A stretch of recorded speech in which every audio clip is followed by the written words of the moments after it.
Nu er jeg færdig med mine udtagninger på novemberbalaclava fra Petit Nit, og nu skal jeg simpelthen til at have samlet mit arbejde på en rundpind. Så jeg har fundet min 40 cm rundpind frem nu her, og så vil jeg lige starte med at strikke en pind her fra retsiden, hvor jeg strikker mine masker hen på min 40 cm pind. Nu er alle mine masker strikket hen på en 40 cm rundpind, og jeg skal samle mit arbejde.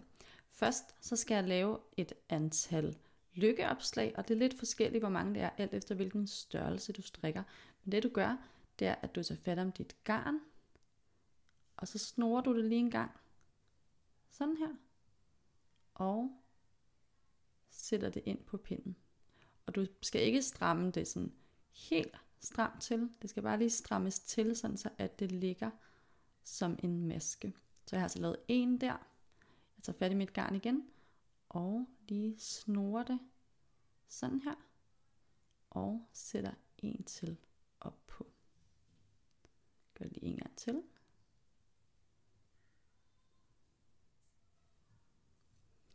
Og når jeg så har lavet alle mine lykkeopslag her, så tager jeg lige fat i den anden ende af min rundpind, og sætter en markør til at markere omgangens start, og så går jeg i gang med at strikke almindelig rib.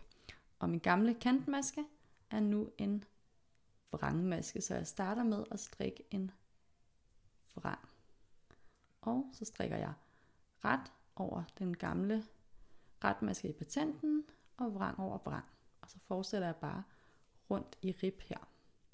Når du så når hen til de her lykkeopslag, jeg har lige en maske mere, den gamle kantmaske, som bliver strikket vrang, så kan det så godt være lidt sværere at få fat i her på den første pind, for det er jo bare sådan nogle lykker, der ligger, men det kan altså sagtens lade sig gøre. Jeg sætter dem bare sådan lidt ud på spidsen, og får fat i dem på den måde.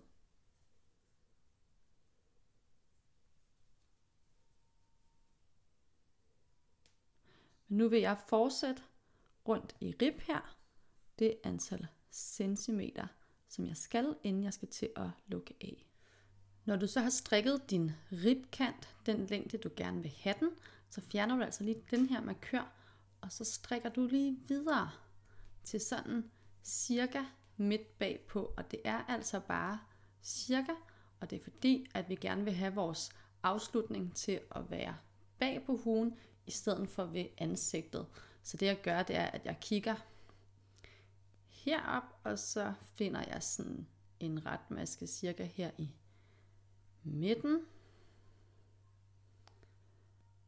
Det bliver denne her, og så strikker jeg bare herhen til, jeg sætter lige en markør i nu. Og så er det altså her, jeg begynder min aflukning. I opskriften, der bliver der anbefalet italiensk aflukning, fordi det er mega flot. Så under den her video, der linker jeg lige til italiensk aflukning, men du kan selvfølgelig vælge den aflukningsmetode, du har lyst til.